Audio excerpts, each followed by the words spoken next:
میں نے ڈاکٹر اسرار اور ڈاکٹر ذاکر نائک صاحب کی زندگی سے سبق لیا ہے کہ انہوں نے اپنے پیشے کو چھوڑا اور سب کچھ دین پہ لگا دیا. اللہ کے لیے کچھ چھوڑا اور اللہ نے اس سے بہتر عطا کر دیا. میں بھی سب کچھ دین کے لیے قربان کرنا چاہتا ہوں کہ تاکہ اللہ زیادہ کام لے. دیکھو بھائی بات یہ کہ ہر آدمی ڈاکٹر اسرار نہیں ہوتا, ہر آدمی ڈاکٹر ذاکر نہیں ہوتا. اصولی طور پر یہ جب انسان انٹر کر لے نا, انٹر تک تو تعلیم اس زمانے میں سب کے لیے ضروری ہے, وہ تو بالکل ہی فارغ ہوتا ہے. اس لیے جامعہ ترشید والے علماء کو انٹر لازمی کراتے ہیں. انٹر کے بعد آپ نے پلاننگ کرنی ہے کہ میں نے بننا کیا ہے. عالم بننا ہے دین کا علم تو پھر مکمل اس میں جت جاؤ, ڈاکٹر بننا ہے تو مکمل اس میں جت جاؤ. ورنہ نارملی ہوتا یہ ہے کہ جب آپ ایک فیلڈ میں مہارت حاصل کر کے دوسری فیلڈ میں آتے ہو تو نہ ادھر کے رہتے ہو اور نہ ادھر کے. یہ چند لوگ ہوتے ہیں اس ٹائپ کے. ڈاکٹر ذاکر نائک جب غیر معمولی حافظہ اللہ نے دیا, وہ ادھر آئے اور وہ ایک دم ایکسٹریم لیول پہ پہنچ گئے. یا ڈاکٹر اسرار صاحب نے قرآن کے لیے وقف کر دیا, پھر اس میں معلومات لی, مطالعہ کیا. ہر آدمی کے پاس نہ اتنے وسائل ہوتے ہیں, نہ اتنا ٹائم ہوتا ہے. پھر بیوی بچے بھی ہوتے ہیں, ٹائم پہ شادی بھی کرنی ہوتی ہے, تو ان کو کھلانا پلانا بھی ہوتا ہے. اس لیے نارمل لوگوں کے لیے یہی ہے کہ وہ پہلے فیصلہ کر لے کدھر کو جانا ہے. ہاں پھر بھی اگر کسی نے بیچلر کے بعد بھی کچھ بننا ہے, ماسٹر کے بعد بھی کچھ بننا ہے, تو پھر جامعہ ترشید نے اس کا ایک سیٹ اپ بنایا ہوا ہے اور اس پہ بہت سے لوگوں نے عمل کیا ہے کہ بھئی 4 سال کا عالم کا کورس رکھا ہوا ہے. اس میں عربی گرامر سکھاتے ہیں, آپ کو قرآن کی تفسیر پڑھاتے ہیں, حدیث پڑھاتے ہیں, فقہ پڑھاتے ہیں, اور اصول فقہ پڑھاتے ہیں, جو اسلام کے بیسک جو عالم بننے کے لیے بیسک اصول ہیں. تو وہ 4 سال میں پہلے دیکھتے ہیں کہ اس میں صلاحیت بھی ہے یا نہیں. تو وہ ایک درمیانی راستہ ہے. اس کو کرنے کے بعد بھی میں نے دیکھا بہت سے لڑکے الحمدللہ ہمارے شاگرد ہیں جو عالم بھی بنے اور پھر وہ دین دنیا دونوں میں بہت اللہ نے ان کو مہارت دی. لیکن اس کے لیے پھر ان کی اسٹرگل, ان کی محنت زیادہ ہوتی ہے. اگر زیادہ محنت نہ ہو یا دماغ زیادہ نہیں ہے تو پھر وہ بھی پورے طور پہ نہ ادھر کے رہتے ہیں نہ ادھر کے رہتے ہیں. تو ایسے یہ جامعہ ترشید نے ایک بہتر آپشن دیا ہے آپ کے لیے. ورنہ آپ اپنے شعبے میں رہ کے بھی دین کے لیے اپنے آپ کو وقف کر سکتے ہیں, اپنے شعبے کو چھوڑنے کی ضرورت نہیں ہے. دیکھو اسلام کو تمام شعبوں کی ضرورت ہے. یہ نظریہ غلط ہے کہ اسلام کو صرف مولاناؤں کی ضرورت ہے. اسلام کو تاجروں کی بھی ضرورت ہے, ڈاکٹروں کی بھی ضرورت ہے, انجینئرز کی بھی ضرورت ہے, سائنسدانوں کی بھی ضرورت ہے. ہمارے استاد ڈاکٹر عبدالقدیر خان رحمۃ اللہ علیہ کی زندگی میں یہ بات کہا کرتے تھے کہ اگر ڈاکٹر عبدالقدیر خان نے محنت نہ کی ہوتی, زبردست سائنٹسٹ نہ بنا ہوتا اور پاکستان کو ایٹمی طاقت نہ بنایا ہوتا, تو میرے استاذ اپنی داڑھی پکڑ کے کہتے تھے آج ہماری داڑیاں محفوظ نہ ہوتی. اب ڈاکٹر عبدالقدیر خان سائنٹسٹ بنے, انہوں نے کہا میں پاکستان کو ایٹمی طاقت بناؤں گا. اس وقت ان کو خیال آتا ہے میں ڈاکٹر اسرار بن جاؤں یا ڈاکٹر ذاکر نائک بن جاؤں. وہ بندے نہ بندے پاکستان کی ایسی کی تیسی اب تک ہو چکی ہوتی. ایک ہی چیز ہمارے پاس رہ گئی ہے, ڈھنگ کی بم, ایک آبادی اور ایک بم, ٹھیک ہے نا, اور کچھ بچا نہیں ہے.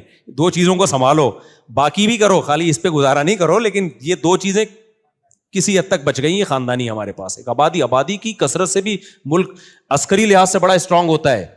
دیکھو چیونٹی کا جب سانپ سے مقابلہ ہوتا ہے نا, طاقتور کون ہے؟ سانپ. لیکن جیتتا کون ہے؟ چیونٹیاں.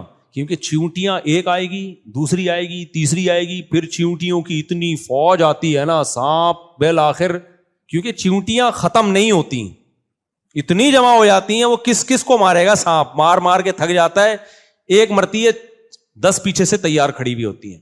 تو یہ آپ کسی آرمی کے ماہر ایکسپرٹ آفیسر سے پوچھو کہ جب آبادی کا مقابلہ طاقت سے ہوتا ہے نا, تو آبادی اگر بہت زیادہ ہے آبادی, تو آبادی جیتتی ہے ہمیشہ. جب آبادی کا مقابلہ فورس, تو طاقت بھی ضروری ہے اور آبادی بھی ضروری, دونوں چیزیں ضروری ہیں. اور یہ جو لوگ میرے اس طرح کے بیانات کے نیچے کمنٹس لکھے ہوتے ہیں, ابے اس مولوی کو کیا پتا, یونائٹڈ نیشن نے سب سے بڑا مسئلہ آبادی کو قرار دیا ہوا ہے اس وقت, تو میں ان سے کہتا ہوں ابے اس کمنٹس کرنے والے کو کیا پتا, یونائٹڈ نیشن کی رپورٹ یہ ہے کہ دنیا میں جس اسپیڈ سے گروتھ ریشو ہونا چاہیے وہ خطرناک حد تک کم ہو گیا ہے. گرا نہیں ہے گروتھ ریشو, تو ابھی بھی آبادی بڑھ رہی, وہ کم ہو گیا خطرناک حد تک, جس سے بڑے مسائل کھڑے ہوں گے. تو نہ تمہیں یونائٹڈ نیشن کا پتا اور نہ تمہیں وہ لطیفہ یاد آ رہا ہے لیکن مناسب نہیں ہے. یہ کیا لکھا ہوا ہے, لڑکی کے گھر والوں سے شادی کی بات پکی. ہاں تو ڈاکٹر عبدالقدیر خان کا میں بتا رہا تھا. تو آپ جس شعبے میں ہو یار اسی میں دین کی خدمت کرو. آپ اچھے ڈاکٹر بن کے بھی کر سکتے ہو, ملک کا نام روشن کرو, اسلام کا نام روشن کرو, غریبوں کا فری علاج کرو, بہت سارے طریقے ہو سکتے ہیں. میں نے ڈاکٹر اسرار اور ڈاکٹر ذاکر نائک صاحب کی زندگی سے سبق لیا ہے کہ انہوں نے اپنے پیشے کو چھوڑا اور سب کچھ دین پہ لگا دیا, اللہ کے لیے کچھ چھوڑا اور اللہ نے اس سے بہتر عطا کر دیا. میں بھی سب کچھ دین کے لیے قربان کرنا چاہتا ہوں کہ تاکہ اللہ زیادہ کام لے. دیکھو بھائی بات یہ ہے کہ ہر آدمی ڈاکٹر اسرار نہیں ہوتا, ہر آدمی ڈاکٹر ذاکر نہیں ہوتا. اصولی طور پر یہ جب انسان انٹر کر لے نا, انٹر تک تو تعلیم اس زمانے میں سب کے لیے ضروری ہے, تو بالکل ہی فارغ ہوتا ہے. اس لیے جامع ترشید والے علماء کو انٹر لازمی کراتے ہیں. انٹر کے بعد آپ نے پلاننگ کرنی ہے کہ میں نے بننا کیا ہے. عالم بننا ہے دین کا علم تو پھر مکمل اس میں جت جاؤ, ڈاکٹر بننا ہے تو مکمل اس میں جت جاؤ. ورنہ نارملی ہوتا یہ ہے کہ جب آپ ایک فیلڈ میں مہارت حاصل کر کے دوسری فیلڈ میں آتے ہو تو نہ ادھر کے رہتے ہو اور نہ ادھر کے. یہ چند لوگ ہوتے ہیں اس ٹائپ کے, ڈاکٹر ذاکر نائک جب غیر معمولی حافظہ اللہ نے دیا وہ ادھر آئے اور وہ ایک دم ایکسٹریم لیول پہ پہنچ گئے, یا ڈاکٹر اسرار صاحب نے قرآن کے لیے وقف کر دیا, پھر اس میں معلومات لی, مطالعہ کیا. ہر آدمی کے پاس نہ اتنے وسائل ہوتے ہیں, نہ اتنا ٹائم ہوتا ہے, پھر بیوی بچے بھی ہوتے ہیں, ٹائم پہ شادی بھی کرنی ہوتی ہے, تو ان کو کھلانا پلانا بھی ہوتا ہے. اس لیے نارمل لوگوں کے لیے یہی ہے کہ وہ پہلے فیصلہ کر لیں کدھر کو جانا ہے. ہاں پھر بھی اگر کسی نے بیچلر کے بعد بھی کچھ بننا ہے, ماسٹر کے بعد بھی کچھ بننا ہے, تو پھر جامع ترشید نے اس کا ایک سیٹ اپ بنایا ہوا ہے اور اس پہ بہت سے لوگوں نے عمل کیا ہے کہ بھئی 4 سال کا عالم کا کورس رکھا ہوا ہے. اس میں عربی گرامر سکھاتے ہیں, آپ کو قرآن کی تفسیر پڑھاتے ہیں, حدیث پڑھاتے ہیں, فقہ پڑھاتے ہیں, اور اصول فقہ پڑھاتے ہیں, جو اسلام کے بیسک جو عالم بننے کے لیے بیسک اصول ہیں. تو وہ 4 سال میں پہلے دیکھتے ہیں کہ اس میں صلاحیت بھی ہے یا نہیں. تو وہ ایک درمیانی راستہ ہے. اس کو کرنے کے بعد بھی میں نے دیکھا بہت سے لڑکے الحمدللہ ہمارے شاگرد ہیں جو عالم بھی بنے اور پھر وہ دین دنیا دونوں میں بہت اللہ نے ان کو مہارت دی. لیکن اس کے لیے پھر ان کی اسٹرگل, ان کی محنت زیادہ ہوتی ہے. اگر زیادہ محنت نہ ہو یا دماغ زیادہ نہیں ہے تو پھر وہ بھی پورے طور پہ نہ ادھر کے رہتے ہیں نہ ادھر کے رہتے ہیں. تو ایسے یہ جامع ترشید نے ایک بہتر آپشن دیا ہے آپ کے لیے. ورنہ آپ اپنے شعبے میں رہ کے بھی دین کے لیے اپنے آپ کو وقف کر سکتے ہیں, اپنے شعبے کو چھوڑنے کی ضرورت نہیں ہے. دیکھو اسلام کو تمام شعبوں کی ضرورت ہے. یہ نظریہ غلط ہے کہ اسلام کو صرف مولاناؤں کی ضرورت ہے. اسلام کو تاجروں کی بھی ضرورت ہے, ڈاکٹروں کی بھی ضرورت ہے, انجینئرز کی بھی ضرورت ہے, سائنسدانوں کی بھی ضرورت ہے.